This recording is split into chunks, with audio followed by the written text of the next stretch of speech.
Video like जरूर कर लीजिए और ऐसे वीडियो लगातार फ्री में पाने के लिए चैनल को तुरंत सब्सक्राइब कर लीजिए और बेल आइकन को जरूर टैप कर लीजिए ताकि आगे भी सारे वीडियो आपको मिलते रहे। यूट्यूब में फॉलो करते हैं तो प्लीज ये वाला फ्री टेलीग्राम चैनल जरूर ज्वाइन कर लीजिएगा। सारे नोटिफिकेशन सारे अपडेट यहीं पे आते हैं, ध्यान रखिए। इस क्लास में हम लोग यूपी पीसीएस 2024 के लिए सी सेट मैथ्स का एक प्रैक्टिस सेट कवर करेंगे। तो चलिए स्टार्ट करते हैं अपनी इस क्लास को। अगर आप हमारे टीम के पैड कोर्स से जुड़ना चाहते हैं तो दिए गए नंबर्स पे आप संपर्क कर सकते हैं। चलिए अब स्टार्ट करते हैं अपनी क्लास। देखिए यहाँ पर पहला क्वेश्चन दिया है, ये क्वेश्चन का हिंदी वर्जन है और इस साइड इसका इंग्लिश वर्जन दिया हुआ है। आप जिस लैंग्वेज के साथ सेटिस्फाइड हैं उससे आप सॉल्व कर सकते हैं, बाकी मैं यहाँ पर हिंदी के साथ चल रहा हूँ। पहला प्रश्न दिया अधोलिखित में विषम संख्या है। देखिए विषम संख्या सम संख्या बड़ा आसान सा ट्रिक है। आपने पढ़ा होगा जो संख्या 2 से विभाजित होती है उसको सम कहते हैं और जो 2 से विभाजित नहीं होती उसे विषम कहते हैं।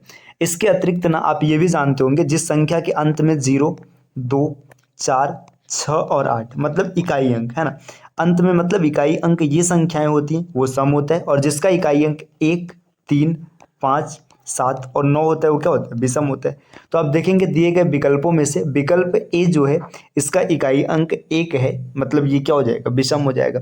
चलिए आते हैं अगले प्रश्न पर। प्रश्न संख्या 2 दूसरे प्रश्न में दे रखा है 36 किलोमीटर प्रति घंटा की चाल से 110 मीटर लंबी रेलगाड़ी चल रही है, उसे 132 मीटर लंबे सुरंग को पार करने में लगने वाला समय ज्ञात कीजिए।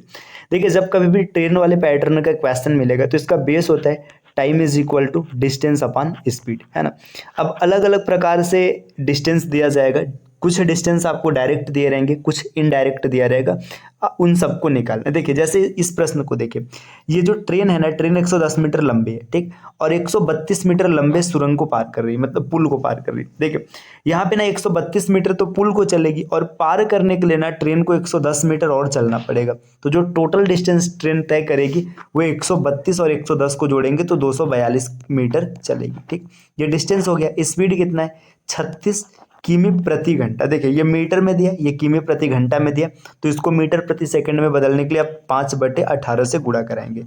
ये 18 से कट जाएगा, यहाँ पे 2 आ जाएगा तो आपको मिल जाएगा 24.2, है ना। मतलब ये जब पूरा सॉल्व कर लेंगे 5 दूना 10 हो जाएगा, एक अंक पर दशमलव लग जाएगा। ऑप्शन बी इस प्रश्न का बिल्कुल सही उत्तर होगा। चलिए अगले प्रश्न पर आते हैं। प्रश्न संख्या 3 दिया है a/3 बराबर b/4 बराबर c/7। तो a plus B plus c/c का मान क्या होगा। देखिए जब आप इसको सेट करेंगे तो आपको पता चलेगा a बराबर 3, b बराबर 4 और c बराबर 7। यहाँ से आपको इन सब की वैल्यू पता चल जाएगी। तो देखिए 4, 3, 7 और 7 कितना हो जाएगा, 10। इसका 4, 3, 7 और 7 14 और बटे c है, c का मान है 7, इसको काट देंगे तो 2 मिलेगा। तो इस प्रश्न का विकल्प बी बिल्कुल सही होगा।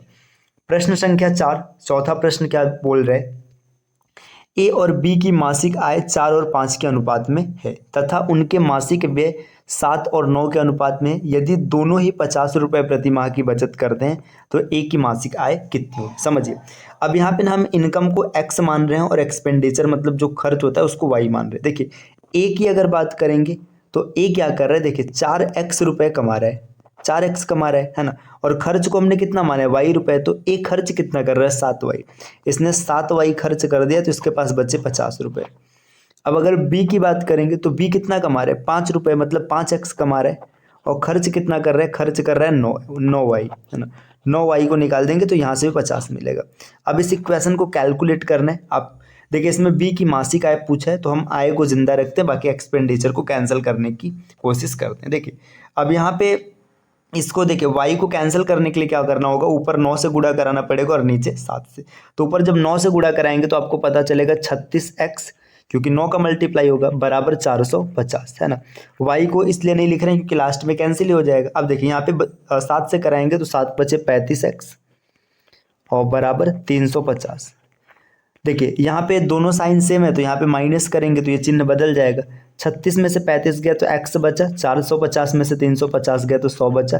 x की वैल्यू 100 आ रही है और a कितने रुपए कमा रहा है, 4x कमा रहा है। तो 4x मतलब a का इनकम हो जाएगा 400 रुपये। तो a की जो इनकम है ये है 400 रुपये। चलिए प्रश्न संख्या 5 पर आते हैं। पांचवा प्रश्न क्या है, दो संख्याएं 5 और 6 के अनुपात में है। यदि दोनों में से 8 घटा दिया जाए तो ये 4 और 5 के अनुपात में हो जाती हैं संख्याएं ज्ञात कीजिए। देखिए जो संख्या है ना ये 5 और 6 के अनुपात में, मतलब संख्या पहले 5:6 था, अब दोनों में से 8 कम किया गया। जब -8 करेंगे तो इनका रेशियो बन गया 4 और 5। देखिए यहाँ पर ध्यान देंगे तो 8 कम हुआ, लेकिन 5 से देखिए 6 से 5 1 यूनिट कम हुआ, 4 से 5 1 यूनिट कम हुआ। दोनों तरफ जो यूनिट है समान है, मतलब 1 यूनिट की वैल्यू कितनी हो गई, 8 हो गई। अब आपसे पूछ रहा है कि संख्याएं होंगी, तो देखिए संख्याएं क्या हो जाएंगी, 5 यूनिट की वैल्यू 40 और 6 यूनिट की वैल्यू 48। तो ऑप्शन ए बिल्कुल सही होगा। आपने ये प्रश्न रेशियो मेथड से किया है, अन्यथा आप इसको बेसिक तरीके से एक्स मान के भी कर सकते हो, उसको भी देख लेते हैं। देखिए वो कैसे किया जाएगा। आप मानेंगे कि जो संख्या है ना, देखिए 5x है और दूसरी संख्या कितनी है, 6x है। जब इन संख्याओं में से 8 घटाया जाता है, -8 यहाँ भी हुआ, -8 यहाँ भी हुआ, तो इनका जो रेशियो बन जाता है, रेशियो कितना बन जाता है, 4 और 5 का बन जाता है। अब इसको कैलकुलेट करेंगे क्रॉस मल्टीप्लाई करके, 5 पचे 25, देखिए 25 हो जाएगा, और 6 चौका 24, 25 में से 24 जाएगा तो 1 बचेगा, है ना, 1 x बचेगा, या डायरेक्ट आप x लिख लीजिए। और 8 पंचे 40 और 8 चौका 32, 40 में से 32 जाएगा तो 8 बचेगा। 1 x की वैल्यू 8 है तो 5 x की वैल्यू 40 और 6 x की वैल्यू 48। आप किसी भी मेथड से करेंगे आपके उत्तर पर कोई फर्क नहीं पड़ेगा, आपका उत्तर एकदम सही आएगा। चलिए आते हैं प्रश्न संख्या 6 पर। देखिए प्रश्न संख्या 6 क्या बोल रहे हैं, देखिए यहाँ पे दिया 2x + 1/2x, इसका मान दे रखा है 6, और आपसे पूछ रहा है 4x² + 1/4x² का मान क्या होगा। बहुत ही सहज सा प्रश्न है। देखिए आपने एक फार्मूला पढ़ा होगा बीजगणित में, जब कभी भी a + 1/a = n दिया रहता है और यहाँ से पूछेगा a² + 1/a² बराबर क्या होगा, तो डायरेक्ट फार्मूला होता है n²। यहाँ पे देखिए माइनस है, तो यहाँ पे भी माइनस को ही रखेंगे, है ना, क्योंकि माइनस दिया तो यहाँ पे माइनस से कर लेते हैं, है ना। जब माइनस रखेंगे तो यहाँ पे क्या हो जाएगा, n² + 2, और अगर यही यहाँ पे प्लस रहता ना तो आप यहाँ पर माइनस लिखते, बस ये याद रखना है। तो आपसे ये फार्मूला पूछ रहा है, देखिए n का मान हो जाएगा 6, तो 6 का स्क्वायर करेंगे, 6 6 का 36, 36 में 2 जोड़ देंगे, 36 और 2 38। ऑप्शन ए बिल्कुल सही विकल्प होगा। चलिए प्रश्न संख्या 7 को देखते हैं। 7वां प्रश्न क्या पूछ रहा है, व्यंजक x + y³ और +x - y³, इसका गुणनखंड क्या होगा। तो देखिए x + y और x - y इसका क्यूब लिखते तो a + b का होल क्यूब होता है a³ + b³ + 3ab ब्रैकेट में a + b, तो लिख लेते। देखिए लिखेंगे x³ + y³ + 3xy और ब्रैकेट में x + y, है ना। ये यहाँ पे जगह थोड़ा सा कम पड़ रहा है, साइज को ना थोड़ा और छोटा कर लेते हैं, ठीक है, ताकि आसानी से लिखा जा सके। देखिए ये क्या हो रहा है, चलिए अब लिखते हैं यहाँ पे। देखिए x³ + y³ + 3xy और ब्रैकेट में x + y। देखिए ये x + y का होल क्यूब है। अब यहाँ पर लिखेंगे प्लस x - y का होल क्यूब लिखेंगे, तो x³ - y³ - 3xy और ब्रैकेट में x - y, ठीक। अब देखिए जो जो चीज़ें कटने लायक है उसको काट देते। देखिए यहाँ पे आप देखेंगे ना, जब इसको जोड़ेंगे तो आपको मिलेगा 2x³, ठीक। ये देखिए ये दोनों आपस में कैंसिल हो जाएंगे, है ना। लेकिन अब यहाँ पे देखिए, जब यहाँ पर आप आएंगे ना तो ये देखिए पहले माइनस है और ये प्लस है, तो ये कैंसिल नहीं होगा। इसको ओपन कर लेते हैं, तो जब ओपन करेंगे तो आप लिखेंगे, देखिए +3x² और यहाँ पर हो जाएगा +3y², ठीक है। और यहाँ पर जब आप देखेंगे ना तो ये पहला वाला फंडा बनेगा 3x² और यहाँ पर बनेगा 3x²। एक प्लस और एक माइनस में रहेगा तो कैंसिल हो जाएगा, और नीचे माइनस माइनस प्लस हो जाएगा, यहाँ पर बच जाएगा 2xy², ये मिल जाएगा। अब देखिए 2x यहाँ पर भी है और 2x यहाँ पर भी है, तो 2x को कॉमन कर लेंगे। जब 2x को कॉमन करेंगे तो 2x निकल जाएगा। यहाँ क्यूब है तो क्यूब का मतलब x² बच जाएगा और प्लस का साइन आ जाएगा, और देखिए 2x जा चुका है तो y²। तो इस प्रश्न का बिल्कुल सही विकल्प जो बनने वाला है इसमें, अच्छा एक चीज़ यहाँ पे ध्यान दीजिए, यहाँ पे जब मल्टीप्लाई कराएंगे तो यहाँ पे 3 ऊपर रहेगा, 3 यहाँ पर भी रहेगा ना, तो 3 और 3 6 हो जाएगा। माफ़ कीजिएगा थोड़ा सा ध्यान नहीं दिए, ठीक है। यहाँ पे 6 हो जाएगा, 6 में से 2 बाहर जाएगा तो यहाँ पे 3 बच जाएगा, है ना। तो 3 यहाँ पे देखिए 2x ब्रैकेट में x² + 3y², ये इसका बिल्कुल सही विकल्प होगा, ऑप्शन डी, ठीक है। तो ये 7वां प्रश्न हो गया। चलिए अब प्रश्न संख्या 8, अधोलिखित भिन्न, यहाँ पर भिन्न दे रखा है, का आरोही क्रम होगा। इसमें भिन्न को आरोही क्रम में लगाना है। आरोही क्रम का मतलब है बढ़ते हुए क्रम में। तो देखिए बढ़ते हुए क्रम में लगाने के लिए सबसे आसान तरीका है, आप आसानी से भाग कर लीजिए। देखिए 3/8 को जब भाग करेंगे तो आपको मिलेगा यहाँ पे 3/8 का मतलब हो जाएगा 0.375 है ना। अगर आप भाग करेंगे तो अब देखिए भाग तेजी से कैसे होगा, आपको परसेंटेज फ्रैक्शन वैल्यू याद होगा। 3/8 का मतलब होता है 37.5%, तो यहाँ से मिल गया। देखिए 3/5 का मतलब होता है 0.6, 2/3 का मतलब होता है 0.67 और 1/2 का मतलब होता है 0.5। तो इसमें आरोही क्रम में सेट करना है, मतलब बढ़ते क्रम में। तो सबसे पहले सबसे छोटा आएगा, सबसे छोटा का मतलब 3/8। देखिए ये दो विकल्प तो कैंसिल हो गए क्योंकि इसमें 3/8 से शुरुआत ही नहीं है। दूसरे नंबर पे आएगा 0.5 मतलब 1/2। तो यहाँ पे देखिए 3/8 1/2 अभी दोनों चल रहे हैं। फिर तीसरे नंबर पे आएगा 3/5। 3/5 ऑप्शन ए विकल्प सही हो जाएगा और बी भी गलत हो जाएगा। चलिए बढ़ते हैं प्रश्न संख्या 9 पर। प्रश्न संख्या 9 क्या दिया है, यदि x और y धनात्मक पूर्णांक हैं जो समीकरण x² माइनस y² बराबर 11 को संतुष्ट करते हैं तो x² प्लस y² का मान होगा। अच्छा प्रश्न है। देखिए कैसे इसको टैकल करना है, यहाँ पर दे रखा है x² माइनस y² बराबर 11। इसका मतलब समझिए, आप ऐसे लिख सकते हैं x प्लस वाई एक कोष्ठक में और x माइनस वाई दूसरे कोष्ठक में और इसका मान हो जाएगा 11। अब 11 के साथ आप 1 का मल्टीप्लाई कर लीजिए, कोई फर्क नहीं पड़ेगा। अब यहाँ से क्या दिख रहा है कि x प्लस वाई का मान कितना है 11 और x माइनस वाई का मान कितना है 1 है। अब यहाँ से आप x को कैलकुलेट करेंगे तो आपको 6 मिलेगा और y को कैलकुलेट करेंगे तो आपको 5 मिलेगा। x² प्लस y² निकालना है। देखिए 6 6 का 36 और 5 5 25, 36 और 25 को जोड़ेंगे तो 61 बिल्कुल सही हो जाएगा, ऑप्शन सी। चलिए अगले प्रश्न पर आते हैं। प्रश्न संख्या 10। 10 में दिया है एक घन के प्रत्येक कोण को 50% बढ़ा दिया जाता है तो इसके पृष्ठीय क्षेत्रफल में कितने प्रतिशत की वृद्धि होगी। पृष्ठीय क्षेत्रफल की वृद्धि निकालना है। आप इसको चाहे तो बेसिक फार्मूले से निकाल सकते हैं, x plus y plus x y बटे 100%, या तो आप इसमें परसेंटेज फ्रैक्शन वैल्यू लगा सकते हैं, चाहे तो सक्सेसिव लगा सकते हैं, जिससे आपको सुविधा पड़े। ठीक, देखिए अगर आपको भिन्न के साथ करना है तो आप लिखेंगे 50% का ग्रोथ किया जा रहा है, 50% की प्रतिशत फ्रैक्शन वैल्यू होती है 1/2। मतलब समझिए भिन्न को ना 2 से कितना कर दिया गया, 1 बढ़ा के 3 कर दिया गया। क्षेत्रफल निकालना है मतलब 2 बार जाएगा, तो यहाँ पे देखिए 2 से 3 मतलब ये देखिए पहले 4 था अभी कितना हो गया 3 3 का 9 हो गया। ग्रोथ कितने की आ रही है 5 की आ रही है। बेस पॉइंट क्या है 4 है, तो इसको कैलकुलेट करेंगे तो 125% मिलेगा। एक तरीका ये रहा। दूसरा तरीका देखिए इसका सक्सेसिव क्या हो जाएगा, सक्सेसिव आप लगा लीजिएगा है ना। सक्सेसिव लगाएंगे तो 50 का देखिए 2 बार सक्सेसिव हो जाएगा। पहले 100 से 50% बढ़ेगा तो 150 हो जाएगा, फिर इसका 50% बढ़ाएंगे मतलब 75 बढ़ेगा तो 225 हो जाएगा। 225 बन गया। यहाँ पर आप देखेंगे तो कितना ग्रोथ हुआ है 125 का हुआ है। एक ये रहा। इसके बाद डायरेक्ट आप फार्मूला लगा सकते हैं। फार्मूला क्या होता है x plus y plus x y बटे 100 हो जाएगा। यहाँ से भी आप कैलकुलेट करेंगे तो 125 मिलेगा, ऑप्शन डी बिल्कुल सही होगा।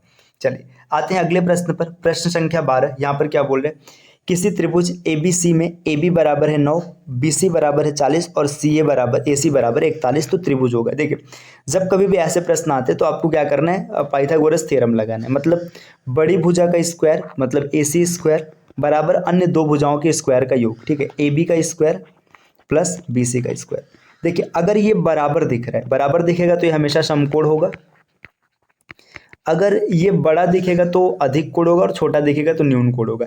ऐसे आप देख सकते हैं एक ट्रिपलेट है ना, 41 40 और 9 का ट्रिपलेट बनता है तो ट्रिपलेट हमेशा समकोण में बनता है, तो 12 का विकल्प ए बिल्कुल सही होगा, समकोण होगा।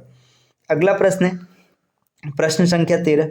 निम्नलिखित प्रेक्षणों की मध्यिका होगी। आप सबको आराम से आरोही क्रम में व्यवस्थित कीजिएगा या फिर अवरोही क्रम में व्यवस्थित कीजिएगा और उसमें आप कैलकुलेट कर लीजिएगा। देखिए 2 2 4 2 6 8 और 1 9, 9 टर्म है। 9 टर्म का मतलब जब सबको आरोही क्रम में व्यवस्थित किया जाएगा तो n+1/2 है ना। पांचवा पद जो होगा वही आपकी मध्यिका बनेगी। तो देख लेते हैं पांचवा पद क्या बनेगा। ऐसे देख लीजिए, पहले 25 कैंसिल हो जाएगा, पहला पद हो गया।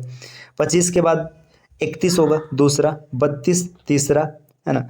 इसके बाद 32 के बाद 37 चौथा हो जाएगा। 37 के बाद देखिए और कौन है, 37 के बाद सीधा 39 है ना, तो 39 इसका बिल्कुल सही विकल्प होगा, ऑप्शन सी। चलिए आते हैं अगले प्रश्न पर। प्रश्न संख्या 14 दिया है, यदि 3x + 3y = 9 है और यहाँ पे x - 5 का क्यूब प्लस 3y माइनस 4 का क्यूब क्या होगा। देखिए यहाँ पे आपको एक वैल्यू मान के चलना है जो इसको सेटिस्फाइड करे।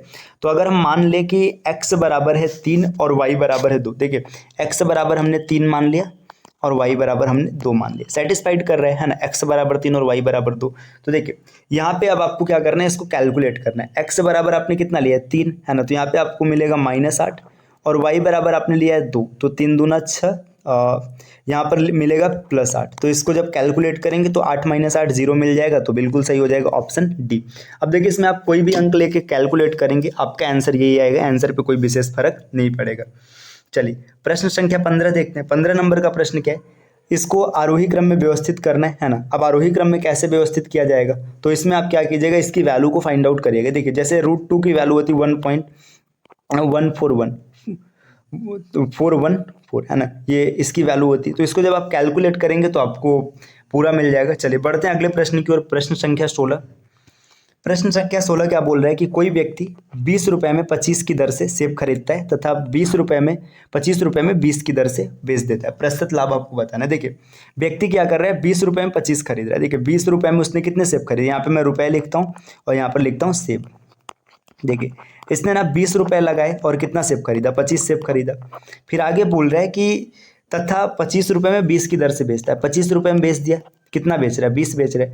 अब देखो उसने जितना खरीदा होगा उतना ही तो बेचेगा ना। अब इसमें खरीद और बेच को बराबर करिए। तो देखिए मान लीजिए यहाँ पे इसका ये खरीद वाला है 25 और बेचने वाला है 20, तो मान लेते हैं इसको बराबर करने के लिए 100 बनाते हैं। तो गुणे 4 करेंगे यहाँ पर और यहाँ पर गुणे 5 करेंगे। क्यों, क्योंकि जब 4 करेंगे तो 100 सेब खरीद लेगा और 5 करेंगे तो 100 बेच लेगा। देखिए 100 सेब इसने कितने रुपए में खरीदा है, यहाँ भी 4 से गुणा करेंगे 80 रुपए में, और 100 सेब बेच कितने में रहा है, 5 से गुणा करेंगे तो 125 रुपए में। फायदा कितने का उठा रहा है, फायदा उठा रहा है 45 रुपए का। बेस क्या है, बेस इसका है 80 रुपए, और कैलकुलेट करने के लिए 100 से मल्टीप्लाई करेंगे, यहाँ पर 5 और यहाँ पर 4, है ना। जब इसके बाद आगे इसको कैलकुलेट करेंगे, देखिए ये 11.25 और गुणे में 5, इसका मल्टीप्लाई कराएंगे तो 11 × 5 = 55, है ना। 55 से ऊपर आंसर आएगा, खाली एक ही ऑप्शन है, ऑप्शन डी बिल्कुल सही हो जाएगा। चलिए अब अगला प्रश्न है प्रश्न संख्या 17। एक निश्चित राशि चक्रवृद्धि ब्याज से अपने की 3 गुनी हो जाती है, कितने वर्षों में यह राशि 9 गुनी हो जाएगी। ये यहाँ पे समय नहीं दिया है ना, रुकिए इसमें हिंदी में लगता है थोड़ी सी टाइपिंग की मिस्टेक है, इंग्लिश को देखते हैं। और certain some of money in 3 year. देखिए 3 साल में क्या होता है, 3 साल में ना ये क्या हो जाती है, थ्राइस हो जाती है। तो कितने साल में 9 गुना हो जाएगा, है ना। तो देखिए इसमें क्या होता है, पैसा स्क्वायर टाइम चलता है, तो यहाँ पे 3 साल में 3 गुना हो रहा है, तो 6 साल में 9 गुना हो जाएगा। ऑप्शन ए बिल्कुल सही हो जाएगा। चलिए अगले प्रश्न पर आते हैं। प्रश्न संख्या 18 है ना, आपसे बोल रहा है कि इसमें आपको विचार करना है, अधोलिखित कथनों पर विचार कीजिए। इसका एक गुणनखंड ये है, तो देखिए गुणनखंड होने का मतलब पता है क्या होता है, जैसे ये x + 3 इसका गुणनखंड है ना, इसका मतलब x बराबर अगर -3 रखेंगे ना तो ये इक्वेशन 0 हो जाएगा। रख के चेक कर लेते हैं, x बराबर -3 रखेंगे तो यहाँ पे मिल जाएगा -27, है ना। और फिर यहाँ पे 3 × 9 और 9 दूना 18 हो जाएगा। और फिर माइनस यहाँ पे आप 3 × 9 कर लेंगे और +8 कर लेंगे।